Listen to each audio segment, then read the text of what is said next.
We are live and direct from Channel 23. Or actually, no, we're not Channel 23. This is Dan Hollifield for Aphelion Webzine, and this is your editorial for May of 2017. Look, I've even got a script, but we'll see what we can do with what we've got here.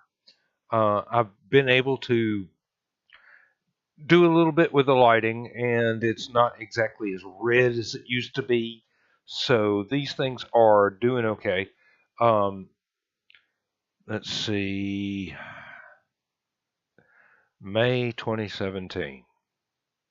This is kind of sad because we will no longer have a short story editor at the end of this issue. Now, what happens is that Nate, who's been filling in for Kate, who had a personal emergency and had to step down, is also going to step down so that he can pursue his own writing career. And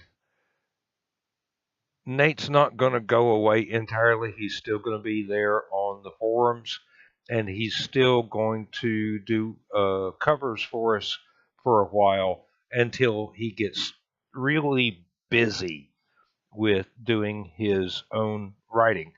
And we are hoping for a brand new set of novels from Nate Kalehopper for just all the foreseeable future, as regularly as he can put them out. Now, the thing is, because we no longer will have an official short story editor, the mantle of editing short stories falls on my shoulders. Help! I'm not that good an editor, folks. I swear I'm not. I do my best.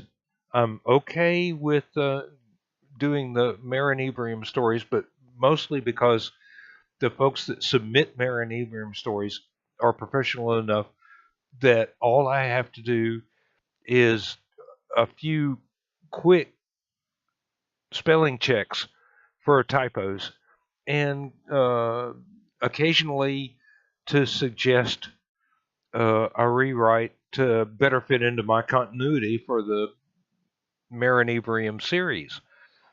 And as far as that goes, I'm good at that. I'm really good at that. But when it comes to editing your submissions, trying to teach you how to be better, I have only the lessons that I have been taught by Nate Kalehopper and so many other people. Jeff, Bob, Rob, Carrie, McCamey. I learned a little bit from Kate just from watching her work. And everybody that's ever held the job has made an impact on it and been able to communicate with the writers. Now, what I'm going to fall down on is the technical aspects of it because, like I said, I'm a fairly good writer and I've done some self-editing and I've done editing for the Marin Ebrium series. But when it comes to teaching y'all all the tricks you need to learn to turn pro, I am the last person you want to listen to. Really. But, that's neither here nor there. The job falls on my shoulders. I'm the publisher. Everything that happens has to happen, and it happens for a reason. And sometimes the reason is that I need to get better. How about them apples? Now, let's see, what else is on the script here? Nate's final issue as short story editor. However, Nate will still be doing cover artwork for us because he enjoys doing the covers. I don't know how long that'll last, probably only until Nate gets really tied up in some stuff that he's got to do in order to get his own work out. And I'm saying too many times, but it's live. I'm sorry. You just have to put up with warts and all. Now, I've gone over a couple of things in the written editorial about how to make your characters more interesting, how a fledgling writer can learn from the principles laid down by the previous short story editors and long fiction editors and established prose that we know and things like that. And it occurs to me that Nate's rule for sensory involvement in the story is one of the better things that I've ever run across, and it certainly helped me a lot. It's where you bring in all the senses: taste, touch, smell, sight, sound, everything that your character would experience. And then you try and describe that as best you can, either using your narrator or using secondary characters to bring all this about, to explain to the readers without huge info dumps what is going on and what the characters are experiencing at the time. I used an example of a character drinking a cup of coffee in the editorial, and that seemed to go really well until I got kind of lost and had to backtrack and go on to something else. But say your character has got a cup of coffee in his hand, or her hand, or its hand, and it might, if it's an it might not be coffee, it might be something else, but you've got the feel of the heat in the cup in your hand.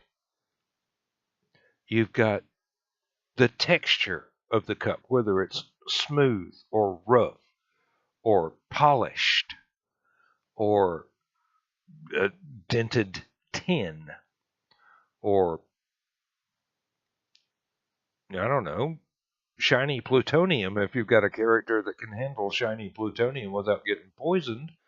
I mean, that's some really lethal stuff, so you got to look out for that. And how the smell of the cup of coffee hits the character's nose, whether or not it makes them more alert, wakes them up, ready to finish the coffee, whether or not they get distracted by something else and set the cup down and come back to it, what they think is moments later, only to find out the coffee's stone cold and flat and taste horrible. As to the taste, do they drink it black? Do they like the bitterness of black coffee? Or do they like the added sensation of cream and sugar, which makes it kind of creamy and sweet, which is pretty obvious. There are so many things you can do.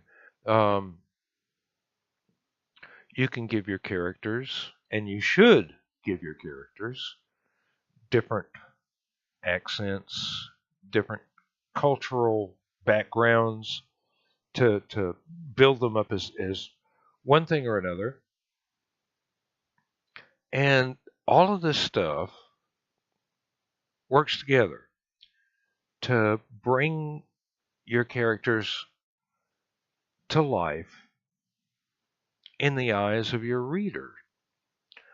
And no matter how good it looks when you're typing it out, it's when the reader is reading it that it really, really makes a difference.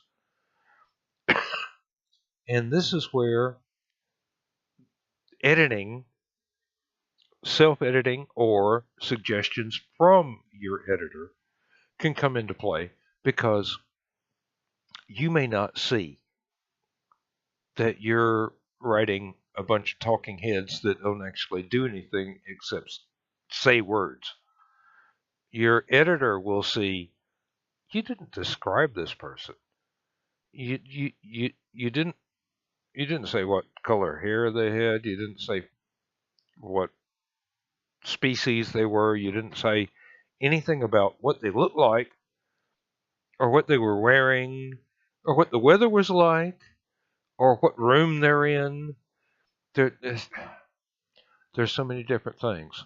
Um, Building up a character is so much detail about an individual rather than a generic talking head. You've got all kinds of things here now, and that's very much different from the setting and the set dressing. And the setting is where you've got the scene going on. The set dressing is the stuff in the background, like is there a flag in front of me? Is there how soft is my chair? Um, all kinds of different details there, and all of those are something totally different from character development. And character development is one of those things that will make or break a story. If you don't do it right, you're going to lose your readers before the story gets going really good, and they find out the action that you hoped that they wouldn't notice, the fact that you haven't developed the characters very well takes place. So character development is one of those things that will drive you nuts. And you've really got to work on it. Sorry about the cough. As it was really nasty at work today, and I was freezing to death. And I think I'm just kind of overexposed to the weather.